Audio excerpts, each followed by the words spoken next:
All right, I'm calling all Giants fans today, baby. Pull up a chair. Let's have a chat. It's El Jefe. Let's get to it. After losing to the Panthers and their toddler quarterback Bryce Young, the Giants finally concede to evaluate their own quarterback position. An admirable approach after 6 years of subpar performance. In those 6 years, Daniel Jones has won a total of 23 games. I'll do the thinking for you on this one. That's an average of 3.8 wins per season.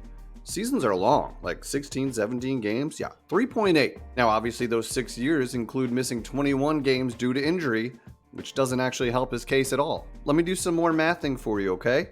23 career wins, 21 games missed due to injury.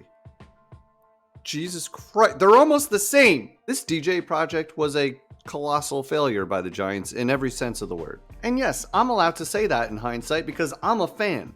I'm not paid millions of dollars to make these decisions for the team. Sometimes we get too caught up and I can't believe they supported him. They wanted this. Doesn't matter.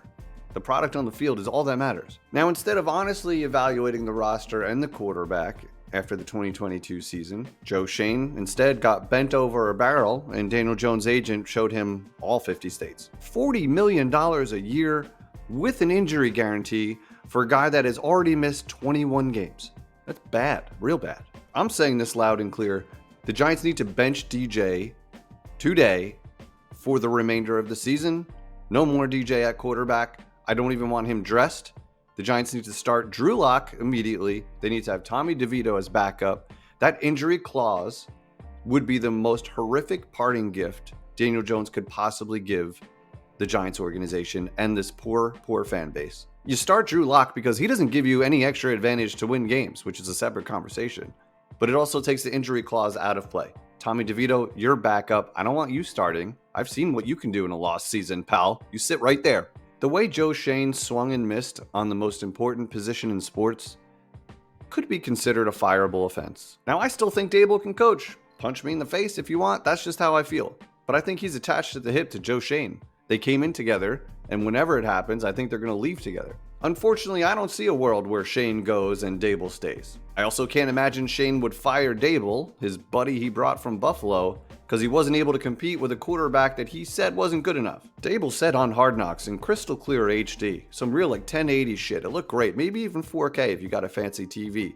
I would trade up for Jaden Daniels. That's 1 year into the Daniel Jones contract. Couldn't have been more clear. He knew he needed an upgrade at that position. But Mara and Schoen continued to double down on DJ. To make things worse, they never had any real competition for him. That's the maddening part. They declined Russell Wilson a shot at the starting job when he visited the Giants. Now, Daniel Jones is our guy. You want to back up, you get back up. What the fuck are we doing? But this is the position we find ourselves in because Schoen, any move he makes that's away from Daniel Jones, makes his decision to pay him look like a failure. So he's fucked either way. He's making selfish decisions and not making decisions for the best of the team. The Steelers, by the way, who haven't had a losing season since I was a little girl, decided to say, give me Justin Fields and Russell Wilson, let them figure it out. They'll battle it out at practice, let the best man win. The Steelers are 7-2.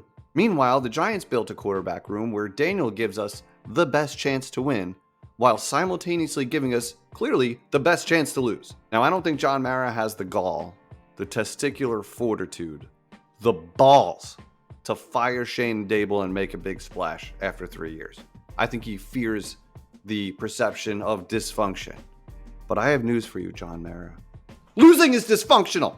In my opinion, it's better to swing and miss than to go down looking. The most Giants thing they could do now is put all the blame on Daniel Jones, even after wrongfully believing in him, and then allow Schoen and Davis to get their own quarterback in 2025. And now you're just basically hoping Joe Schoen can get it right in 2025, and there's zero evidence that he has any idea how to evaluate a quarterback. And even worse, now they're in a position where they have to win right away with a rookie, which we've seen all over the league is more miss than hit. Maybe this was part of their plan all along, but they've done this at the expense of Giants fans who have had to watch their team be uncompetitive for the vast majority of the last decade. We deserve better, all of us. This rant is over. Go Giants.